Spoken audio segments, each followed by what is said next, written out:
پدر آنها. گناهی که عمر انسان را کوتاه می کند، معامله بد با مادر. از گناهی که انسان لعنت می شود، دروغ گفتن.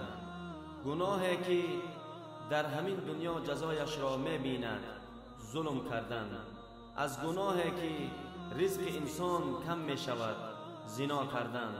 از گناهی که آب روی انسان می ریزد، نشأمندی. گناهی که انسانیت را تباه و برباد می سازد، قتل کردن. گناهی که نعمتهای الله را از بین می برد، تکبر کردن. گناهی که سبب قبول نشدن دعاها می گردد، خوردن مال حرام. از گناهی که الله ناراض می شود، نافرمانی پدر. الله همه ما را توفیق دهد که از این گناه ها دوری کنیم. آمین. این ویدیو را نشر کنید، شاید که به سبب یک نشر شما در دل کسی تأثیر کند و در ثواب شریک شوید.